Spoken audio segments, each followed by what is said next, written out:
أعوذ بالله من الشيطان الرجيم بسم الله الرحمن الرحيم الحمد لله رب العالمين وبه نستعين اللهم صل على سيدنا محمد النبي الأمي وعلى آله وصحبه وسلم رب اشرح لي صدري ويسر لي أمري واحلل عقدة من لساني يفقه قولي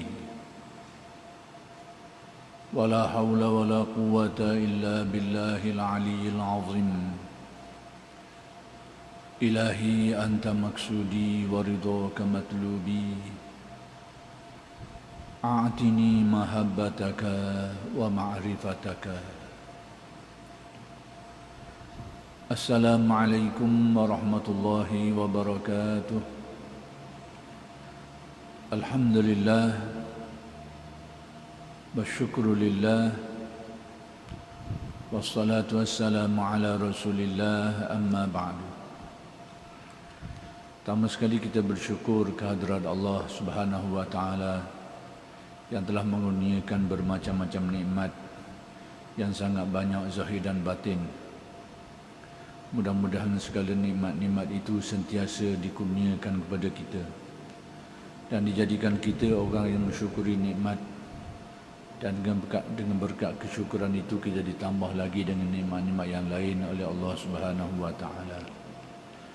Dan insya-Allah pada malam ini akan diteruskan lagi pengajian kitab Al-Hikam karya Syekh Ahmad Ibn Athaillah Al-Iskandari radhiyallahu anhu.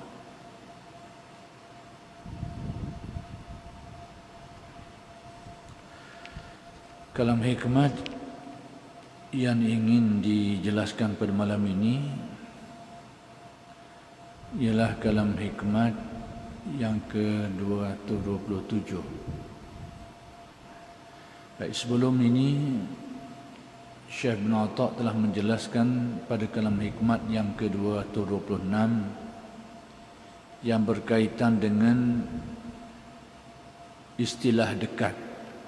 Dekatnya Allah Subhanahu wa taala dengan hamba-Nya. Ternyata bahawa dekat itu tidaklah bermaksud keyakinan bahawa Allah Taala itu ada tempatnya. Itu bercanggah dengan keyakinan Ahlus Sunnah wal Jamaah. Dan tasawuf itu memang terbina di atas akidah Ahlus Sunnah wal Jamaah. Jadi kalau begitu, dekat yang dimaksudkan di situ ialah dekat dari sudut pandangan makrifat seseorang, kesedaran jiwanya, kesedaran hatinya terhadap kedekatan Allah Subhanahu wa taala. Jadi kesedaran yang dialami oleh orang-orang yang terbuka pintu hati dia ni berbeza-beza. Ada yang kesedarannya itu dinamakan muraqabah, iaitu hati yang sentiasa sedar dan merasa dilihat dan diperhatikan oleh Allah, dikuasai oleh Allah. Ada orang yang lebih tinggi tingkatan makrifatnya, maka kesedaran hatinya lebih tinggi, maka itu dinamakan maqam ma'iyatullah. Merasa Allah Ta'ala ni bersama-sama dengan dirinya. Dia tidak terlepas daripada Allah. Allah sentiasa bersama dengan dirinya. Kemudian di antara mereka ini ada yang lebih teguh lagi, ada yang lebih mendalam lagi makrifat dan pandangan hatinya itu, sehingga merasakan Allah Ta'ala itu sangat dekat dengan dirinya. Bersama, sangat dekat, itu berbeza. Sangat dekat itu adalah suatu perasaan yang kita rasa kalau bersama ni kira dekat dah. Tapi kalau dekat itu, lebih dekat itu, dari segi perasaannya lebih dekat lagi. Tingkatannya lebih tinggi lagi dari segi perasaan. Kemudian ada di antara mereka itu yang dibukakan pintu hati oleh Allah lalu mencapai kesedaran hati Makrifat hati terhadap Allah, bahawa Allah Ta'ala terlebih dekat kepada dirinya daripada dirinya sendiri. Semua itu adalah tingkatan-tingkatan makrifat, bukan tingkatan-tingkatan Tuhan, kerana Tuhan ini tidak ada tingkatannya. Dikekal dengan sifatnya mukhalafah, tidak menyerupai sesuatu. Sirrul asrar, dia adalah rahsia segala rahsia, yang hakikatnya tidak mampu dijangkau oleh makhluk ini di dunia ini. Cuma Allah Ta'ala menzahirkan, memperlihatkan tanda-tanda ketuhanan dia itu. Maka Allah Ta'ala memperlihatkan tanda-tanda ketuhanan itu dalam istilah tasawuf, orang panggil tajalli. Menampakkan, memperlihatkan tanda-tanda ketuhanan dia itu. Maka manusia ni yang menerima itu berbeza-beza. Ada yang mendalam, ada yang sederhana dari segi kedalaman kefahamannya, ada yang mendalam kefahamannya. Demikian juga dari segi tadi tu, ada yang merasai muraqabahnya, ada yang merasai ma'iyatullahnya, ada yang merasai qurbiyatullahnya, ada yang merasai aqrabiyatullahnya, dan macam-macam. Semua itu adalah tingkatan makrifat, tingkatan kesedaran hati, kefahaman batin manusia dalam hubungan dia dengan Allah. Ini perkara yang perlu kita fahami baik-baik. Jadi semua ini ada dalam Al-Quran. Kalau bersama itu, konsep ma'iyah itu bersama, ada disebut dalam Al-Quran. Wa huwa ma'akum aynama kuntum. Allah itu bersama kamu di mana kamu berada. Dekat pula ada juga disebut dalam Al-Quran, seperti yang disebut dalam huraian kalam hikmat ini. Wa idza sa'alaka ibadi anni fa inni qarib. Apabila hamba-hambaku bertanya tentang diriku, maka katakanlah, jawablah, sesungguhnya aku ni dekat. Disebut qarib, dekat. Lebih dekat pula disebut juga dalam Al-Quran. Wa nahnu aqrabu ilaihi minkum walakin la tubsirun. Dan kami, kata Allah, lebih dekat kepada orang yang nak mati itu daripada kamu yang duduk dekat dia tu, sedangkan kamu tidak melihat. Jadi semua ini tentang bersama, atau dalam bahasa Arab disebut ma'iyah, dekat. Dalam bahasa Arab disebut qarib, lebih dekat lagi. Dalam bahasa Arab disebut aqrab. Semua ini adalah tingkatan makrifat, tingkatan kesedaran hati dalam memahami ketuhanan Allah Subhanahu wa ta'ala, bukan dari sudut Tuhan itu sendiri. Jadi kalau kita sebut, kalau kita faham dan ni dari sudut Tuhan itu sendiri, Tuhan ni banyak ragam lah. Ada hak bersama, ada hak jauh sikit, kemudian ada hak bersama, ada hak dekat sikit, ada hak dekat lagi. Hak mana saya nak pakai tak tahu. Ayat-ayat seperti ini menurut faham ahli tasawuf adalah merupakan ayat-ayat makrifat, berkait dengan kefahaman makrifat seseorang itu, tentang kesedaran hatinya, tentang kearifan jiwanya dalam merasai hubungan dia dengan Allah Subhanahu wa ta'ala. Sedangkan Allah itu kekal dengan sifatnya mukhalafatuhu lil hawadis. Ini kena faham baik-baik. Jadi sebab itulah, kalau kita balik tengok kepada usuluddin pula, bagi golongan yang mensabitkan Tuhan di arasy itu, mereka merujuk ke satu ayat Al-Quran. Bagaimana pula dengan ayat-ayat ini yang menyebut Tuhan itu bersama dengan makhluknya, dekat dengan makhluknya, lebih dekat dengan makhluknya? Bagaimana dengan ayat-ayat ini? Jadi sebab itulah manhaj Ahlus Sunnah wal Jamaah menetapkan bahawa Allah Subhanahu wa ta'ala itu dalam memahami makna Allah Ta'ala itu tidak sama dengan makhluknya, iaitu mukhalafah, atau di dalam ayat Al-Quran merujuk pada firman Allah, laisa kamitslihi syai', tidak ada sesuatu yang seumpama dengannya. Ataupun ayat lain, walam yakun lahu kufuwan ahad, tidak ada seseorang pun atau sesuatu pun yang serupa dengan dia. Semua ini adalah merupakan satu keyakinan akidah, iaitu antara kefahamannya Allah Ta'ala itu tidak menyerupai makhluknya, antaranya tidak bertempat. Tidak bertempat. Jadi mana-mana ayat dan dalil dalam Al-Quran yang menyebut tentang dekat, tentang yang berkait dengan tempat ni seperti di langit, arash, dekat, bersama, lebih dekat lagi, semua ini adalah ada makna-makna yang tersendiri, bukanlah menunjukkan kepada adanya tempat bagi Allah Subhanahu wa taala. Itu pegangan Ahlus Sunnah wal Jamaah yang beriktikad bahawa Tuhan itu bertempat di sini, di arash atau di langit. Pertama sekali nak beritahu bahawa itu bukan pegangan Ahlus Sunnah wal Jamaah. Siapa yang nak percaya gitu, Allah lah, ambil lah, peganglah gitu. Tapi nak beritahu bahawa pegangan itu bukan pegangan Ahlus Sunnah wal Jamaah.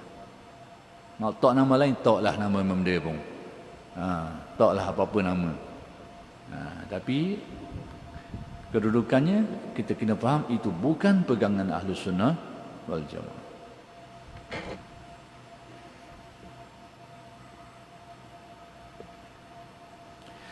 Baik, ada pun kalam hikmat Syekh Ibn Atta yang ke-227,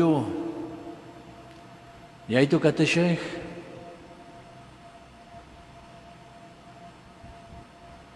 al-haqaiqu taridu fi hina tajalli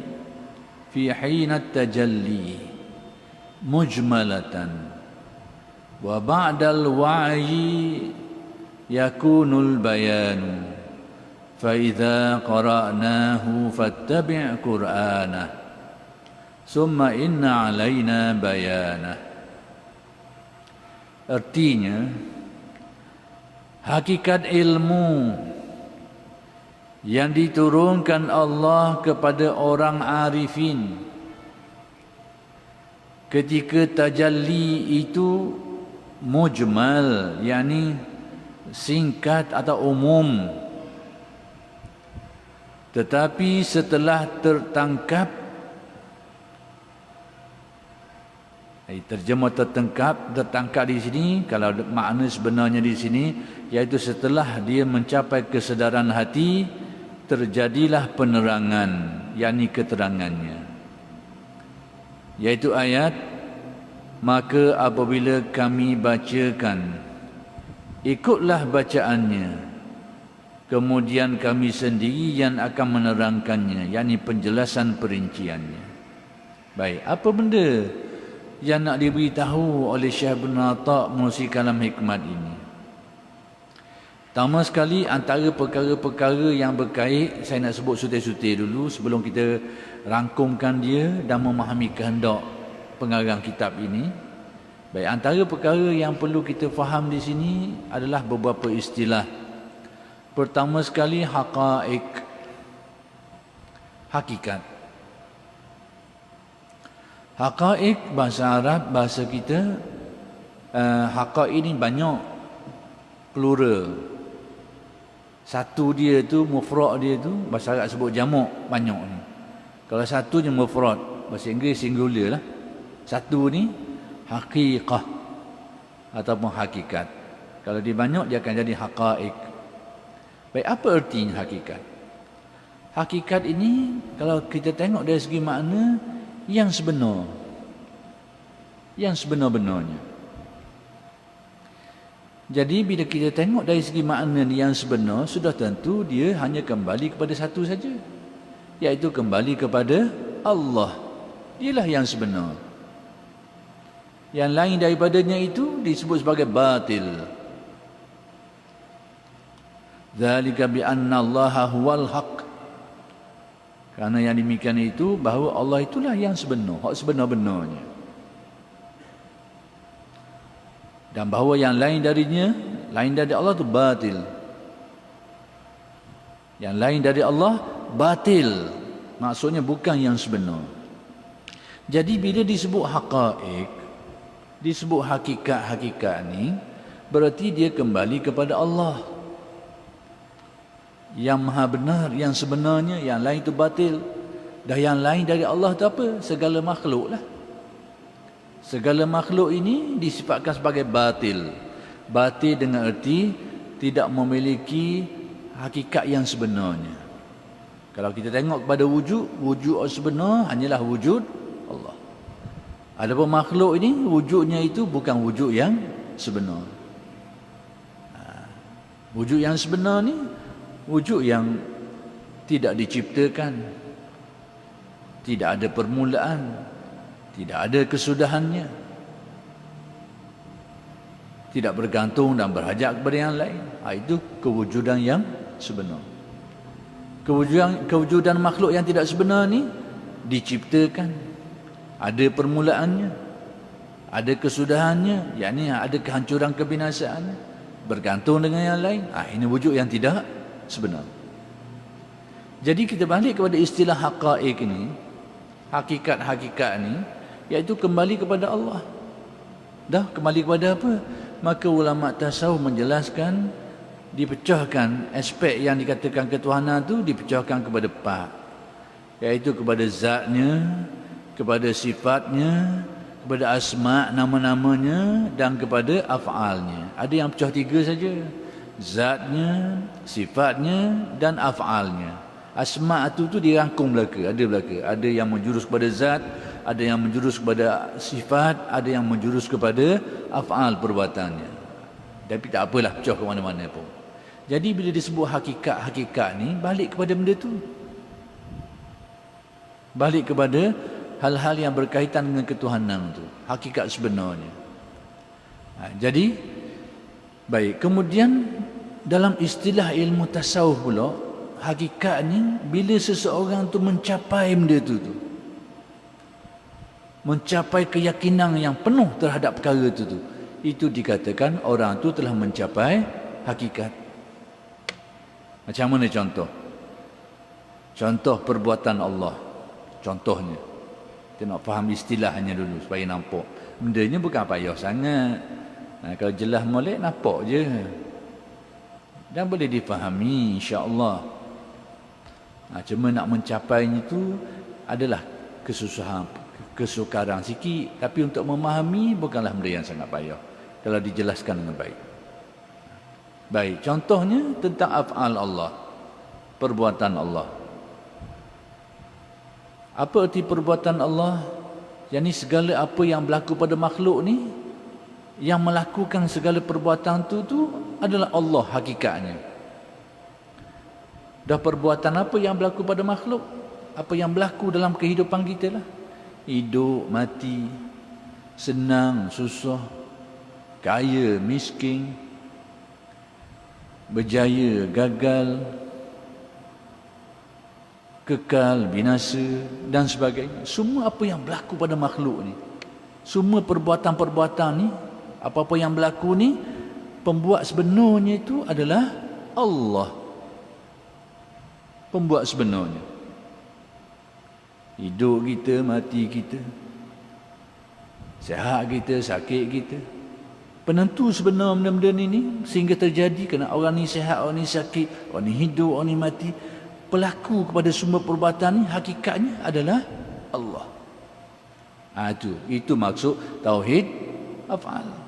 Ini adalah satu kewajipan yang perlu kita yakini, termasuk dalam akidah iman kita. Hakikatnya begitu. Baik. Jadi hakikat kepada af'al ni, segala apa yang berlaku tu semuanya balik kepada perbuatan Allah. Allah lah yang melakukannya. Semua itu berlaku dengan kehendak dia, dengan kekuasaannya, dengan takdirnya. Itu maksud hakikatnya.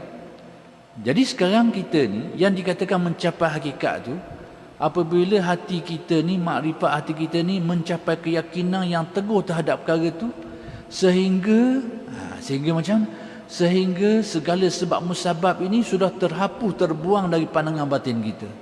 Hanya kita menyedari hanya Allah yang melakukan semua ini.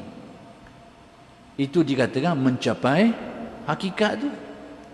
Sekarang kita tak capai sebab apa? Kita percaya benda tu, percaya. Sekarang kita belajar usuluddin, kita percaya bahawa segala apa yang berlaku pada makhluk ini perbuatan Allah. Dengan arti dia berlaku dengan kehendak dia, iradah dia, dengan kekuasaannya, kudratnya, dengan takdirnya, qada dan qadarnya. Semua orang percaya benda tu, dan kita pun percaya. Tapi sebab apa kita dikatakan tidak mencapai hakikat tu? Sebab Keyakinan kita itu ada satu keyakinan yang kita percayai, tapi hati kita ni masih lagi melihat dan terpengaruh dengan sebab musabab kejadian itu. Kita yakin Allah Ta'ala menghidup dan mematikan, tetapi pandangan batin kita masih lagi melihat sebab-sebabnya. Orang ni mati sebab apa? Kerana sakit tua. Mati kerana apa? Kerana COVID. Mati kerana apa? Kerana lemah. Mati kerana apa? Kerana terbakar. Mati kerana apa? Kerana kena tembok. Macam-macam. Jadi sebab musabab ini masih lagi berpengaruh, masih ada dalam pandangan kita dan berpengaruh dalam pandangan kita. Tapi keyakinan tetap kita kembalikan kepada Allah, bahawa hidup mati itu adalah semata-mata pekerjaan Allah. Jadi keadaan seperti kita ini, yang sekarang ni, itu dinamakan i'tiqad. Dan dari segi tasawuf dikatakan belum sampai lagi. Tapi bukan berarti tidak beriktikad, bukan berarti tak ada keyakinan, jangan salah faham. Bukan berarti tak ada keyakinan, sudah ada keyakinannya, betul keyakinannya. Sudah beriman, sudah bertauhid. Cuma dalam tasawuf dikatakan belum sampai hakikat, sebab pandangan terhadap makhluk tadi itu masih ada dan masih berpengaruh pada perasaan kita. Masih berpengaruh. Tapi seseorang itu dikatakan mencapai hakikat af'al ni apabila Allah Ta'ala cabut dari dalam hati dia, hapuskan dari dalam hatinya pandangan terhadap makhluk-makhluk yang menjadi sebab ni, sehingga tidak dipandang olehnya lagi, sehingga terhapus pandang dari pandangan hati dia itu, sehingga tidak terkesan, terpengaruh ke dalam hatinya lagi. Hanya dia melihat Allah yang menentukan segala-galanya, hanya perbuatan dia, kehendaknya. Itu dikatakan telah mencapai hakikat. Jadi keadaan ini dalam istilah tasawuf orang panggil fana, terbuang, terhapus sebab musabab dari pandangan hati. Jadi sekarang kita tak sampailah situ, tapi keyakinan i'tikad kita sah, tauhid kita ada, i'tikad kita ada. Itu. Jadi bila dikatakan haqaiq ini dalam istilah tasawuf, iaitu orang yang mencapai hakikat itu tu, iaitu orang yang terbuang pengaruh makhluk dari dalam hatinya, hanya menyedari bahawa hak sebenarnya hanyalah Allah Subhanahu Wa Taala semata-mata. Contoh, baik, contoh lain kita ambil. Contoh tentang zat, kewujudan Allah. Kita yakin bahawa pertama sekali Allah Ta'ala itu ada, tak ragu. Dan Allah Ta'ala itu adanya itu tidak ada permulaan, yang dinamakan kidam. Dan adanya Allah Ta'ala itu tidak berakhir, tidak binasa, yang dinamakan baqa. Adanya Allah Ta'ala itu tidak memerlukan kepada pencipta, tidak berhajat kepada pencipta, yang dinamakan qiyamuh binafsih. Dan adanya Allah Ta'ala itu Maha Esa, tidak berbilang-bilang, yang dinamakan wahdaniyah. Kita yakin kewujudan Tuhan yang ada sifat-sifat seperti ini. Dan Allah Ta'ala memiliki sifat-sifat kesempurnaan yang lain seperti kudrat, iradat dan sebagainya. Kita yakin. Kita tidak ragu benda ni. Kita ada iman dan tauhid terhadap perkara ini. Tapi kita dikatakan belum mencapai hakikat kewujudan Allah tu. Sebab apa? Dalam masa yang sama, kita masih tengok kepada kewujudan makhluk. Tapi kita dapat bezalah. Wujud Tuhan begini sifat dia, wujud makhluk begini sifat dia. Asalnya tak ada, kemudian ada, diciptakan, sampai masa dia akan binasa. Dia bergantung kepada penciptanya. Dan banyak makhluk ni, berbagai-bagai ragam dan sebagainya. Kita kenal. Jadi dalam kita meyakini kewujudan Allah itu, dalam masa yang sama kita juga melihat dan mensabitkan kewujudan makhluk. Jadi itulah mukmin. Tidak batal iman dia, memang itulah mukminnya. Tetapi dalam tasawuf dikatakan belum mencapai hakikat dalam perkara itu. Dah bila dia sampai hakikat? Apabila Allah Ta'ala hapuskan dari dalam hati dia itu pandangan dan kesedaran dirinya terhadap makhluk, sehingga dia lihat makhluk ni seumpama tak ada pada pandangan hati dia. Bahawa yang disedarinya, bahawa wujud sebenar hanyalah wujud Allah saja, yang lain tak ada. Yang dinamakan fana fil wujud. Itulah yang dikatakan mencapai hakikat. Jadi selama ni hakikat itu sudah ada dalam keyakinan kita. Cuma tinggal lagi kita belum mencapainya. Itu saja. Jangan kata tak ada hakikat pula. Apa yang kita percaya itu hakikat dah tu. Cuma kita belum mencapai hakikat itu secara tasawuf.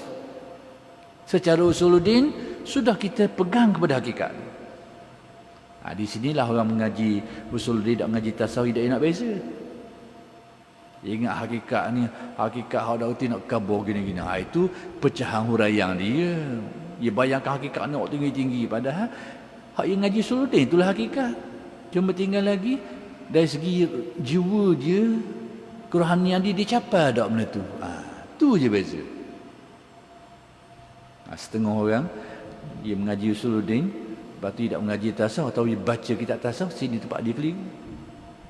Kau mulalah hakikat ni lah ilmu zaman dulu lah, tak ada lah zaman ni untuk awliya sajalah, itulah inilah, macam-macam lah dia duduk jualnya. Itu dia. Apa je sebenarnya tidak jelas tentang perkara ni. Jadi sekarang hakikat itu sudah ada dalam keyakinan kita.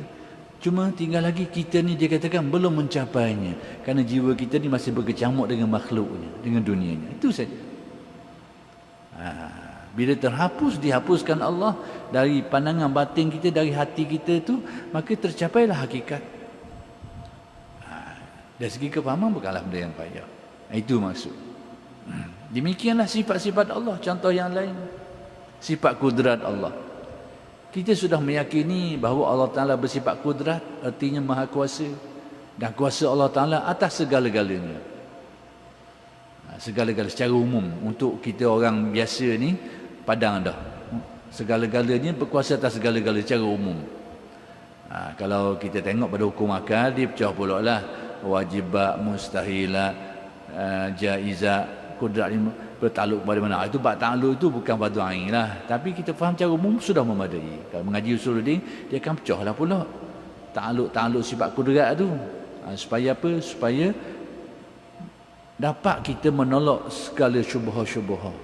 Kita mengaji, orang mengaji usuluddin ni, mengaji takluk ni bukan taraf fardu ain. Tapi kalau dia faham benda tu, dia dapat mengelak daripada syubhah, keraguan yang kalau dibangkit dan ditimbulkan. Contohnya guna, bila kita percaya Allah Ta'ala tu maha kuasa dan kita kasih Allah Ta'ala maha kuasa atas segala-galanya, tiba-tiba ada orang tanya, tadi mu kata Allah Ta'ala maha kuasa, dah dia berkuasa tak nak menjadikan dirinya sebagai makhluk? Tadi mu kata Allah Ta'ala kuasa belaka, dan sekarang aku nak tanya Musa, Tuhan berkuasa tak Tuhan nak jadi diri sendiri sebagai makhluk? Dia nak jadi makhluk pula, boleh tak? Tadi mu kata dia kuasa, boleh buat apa saja. Pening kita nak jawab. Jadi bila kita mengaji ilmu ta'aluk ni, tahulah tempat pelepah dia. Itu orang panggil ilmu-ilmu yang bertaraf ni, panggil nak tolak syubhah. Dan tarafnya bukan fardu ain. Tarafnya fardu kifayah. Nak tolak syubhah ni, yang secara tafsili ni, ijmal itu fardu ain. Yakin Allah Ta'ala maha kuasa atas segala-galanya, itu lepas qada fardu ain. Baik. Sekarang ni contoh mudah, kita ambil bab kudrat. Allah Ta'ala maha kuasa atas segala-galanya. Itulah hakikatnya. Kita percaya benda tu, kita yakin benda tu. Berarti hakikat itu sudah ada dalam keyakinan kita. Cuma tinggal lagi, kita ini dikatakan belum mencapai hakikat. Sebab apa? Di samping kita percaya kepada kekuasaan Allah, kita pun tengok kepada makhluk ni juga ada power ni. Ada power itu, power ni. Sekalipun kita tahu kuasa makhluk ni hanyalah sebagai sebab musabab saja. Tapi dia tetap ada dalam pandangan hati kita. Tetap berpengaruh pada diri kita. Maka kita pada waktu itu dikatakan belum mencapai hakikat. Tapi keyakinan, kefahaman dan keyakinan terhadap hakikat itu sudah ada. Tapi belum mencapai. Dah bila akan capai hakikat ni? Apabila Allah Ta'ala bersihkan hati kita, hapuskan pengaruh-pengaruh sebab-sebab tadi tu, pengaruh kudrat-kudrat makhluk tadi tu dihapus, dikikis daripada pandangan batin kita, sehingga kita tidak lagi melihat melainkan hanya kepada kekuasaan Allah. Makhluk sudah terhapus, buang dari pandangan batin kita. Barulah dikatakan sebagai mencapai hakikat pada sifat kudrat Allah. Itu maksudnya. Jadi sekarang bila Syekh ni kata al-haqaiq, balik kepada maksud yang nak diberitahu oleh Syekh ni. Pertama sekali, maksud haqa'iq, itu maksudnya. Bila sebut haqa'iq dalam tasawuf, dia akan kembali kepada Allah Subhanahu Wa Taala, pada zatnya, pada sifatnya, pada asma'nya dan pada af'al perbuatannya. Tak lagi situ. Cuma tasawuf dilihat dari segi pencapaian batinnya. Kalau tengok dari segi kefahaman, keyakinan, itu panggil tauhid, akidah tauhid kita. Tasawuf pencapaiannya. Baik. Yang kedua, istilah yang perlu kita faham dulu sebelum kita hurai kalam hikmah ni, istilah tajalli. Apa di tajalli? Inilah antara istilah yang disalah fahami oleh setengah orang. Yang kerana salah faham inilah, maka mereka tuduh ahli tasawuf berpegang dengan fahaman salah pentism. Puncanya sini. Baik, apa arti tajalli? Dan dari mana istilah ini? Tajalli dalam istilah tasawuf jangan diterjemah dengan makna menjelma. Menjelma ni hak nusuk patut tubik. Yang nusuk nepek patut dia tubik. Tu jelma. Maksudnya hak nusuk tu dia, hak tubik pun dia juga. Benda hak sama. Itu jelma orang panggil, tubik. Tapi dalam istilah tasawuf jangan diterjemah begitu, tu salah. Dan bukan seperti itu yang dimaksudkan. Tajalli dalam istilah tasawuf dengan mana Allah Ta'ala menampakkan, menzahirkan, memperlihatkan kepada seseorang sehingga dapat mengenal dirinya. Bukan dia tubik jala. Tapi setengah orang yang menyalahkan tasawuf, inilah tepat dia. Apabila mereka memahami istilah ini dalam kitab tasawuf dengan mana Tuhan tu menjelma. Hak nusuk tiba-tiba tubik. Lalu timbullah akidah-akidah yang disebut sebagai hulul dan ittihad. Jadi puncanya kerana salah faham terhadap istilah ini. Kadang-kadang timbul pula, dah apa dia tasawuf guna istilah gini? Apa guna? Apa marah dia? Tanya dia, ambil mana istilah ni? Istilah ini datang daripada Al-Quran. Mari dari Al-Quran. Mari daripada firman Allah. Falamma tajalla rabbuhu lil jabal. Itu istilah tajalla. Daripada bahasa Arab, dia perubahan perkataan tu dari segi nama, dari segi perbuatan disebut lain, nama disebut lain, istiqaq dia tu. Falamma tajalla. Daripada tajalla jadi tajalli. Perkataan yang sama. Sebutan lain kerana istiqaq bahasa Arab lah. Apa artinya? Kalau kita terjemah, falamma tajalla rabbuhu lil jabal.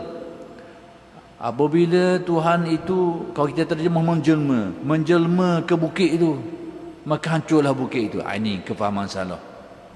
Bukan kefahaman ahli sunnah, bukan kefahaman ahli tasawuf. Tapi kalau kita salah, kita terjemah begitu, berarti ayat ni salah lah. Ayat ni ayat sesat lah. Berani kita kata gitu. Dalam Al-Quran pun kalau kita terjemah tajalli, kita faham istilah tajalli yang dipakai oleh ahli tasawuf dengan makna menjelma, kita anggap sesat, berarti tanpa kita sedar kita akan kata Al-Quran mengandungi ajaran yang sesat. Tanpa kita sedar. Banyak hari ni hak tak sedar gini ni.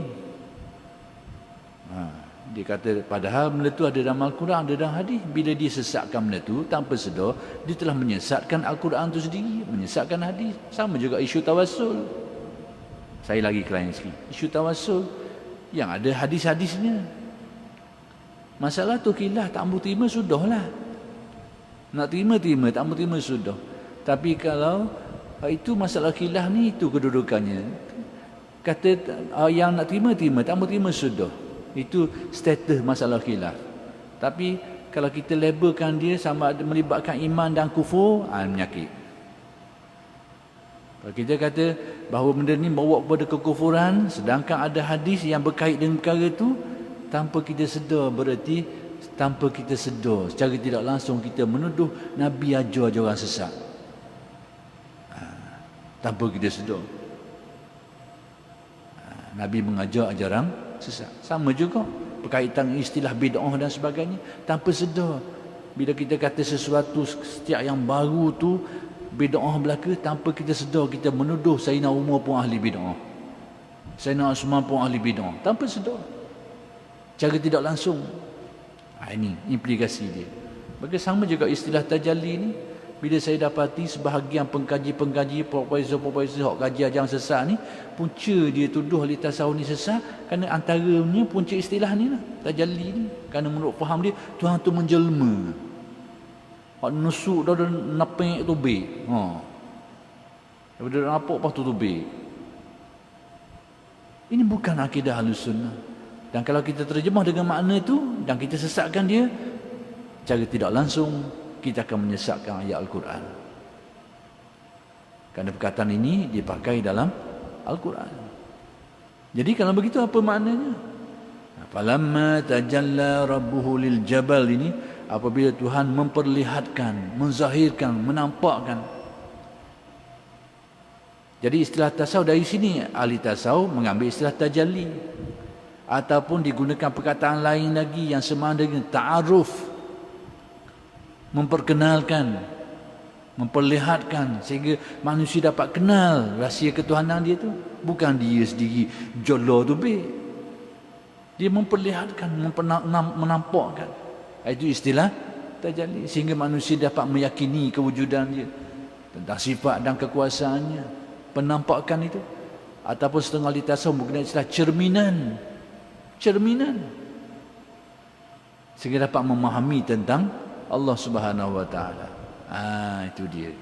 Jadi ayat tu falamma tajalla rabbuhu lil jabal, apabila Allah Subhanahu wa taala itu memperlihatkan. Ini kisah berkaitan Nabi Musa di Tur Sina.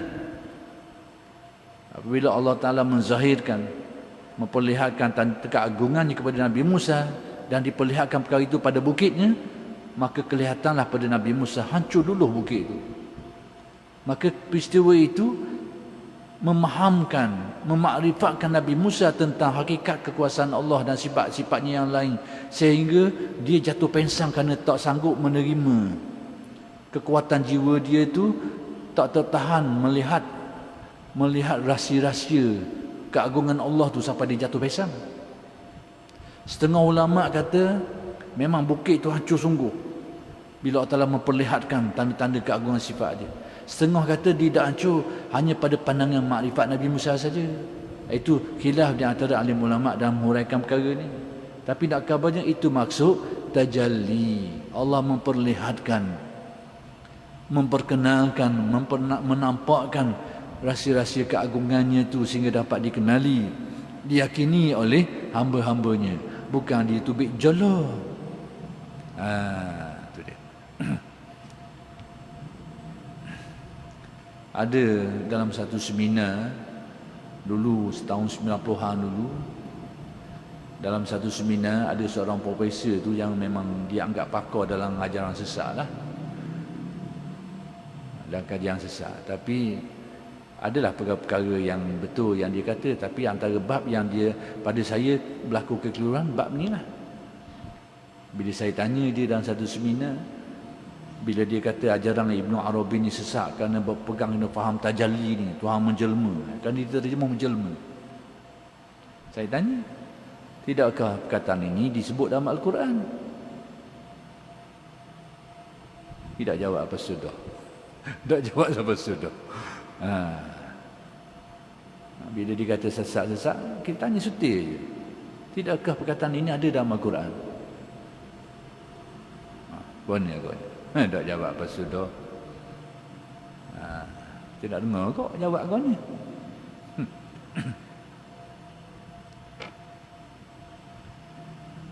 Baik.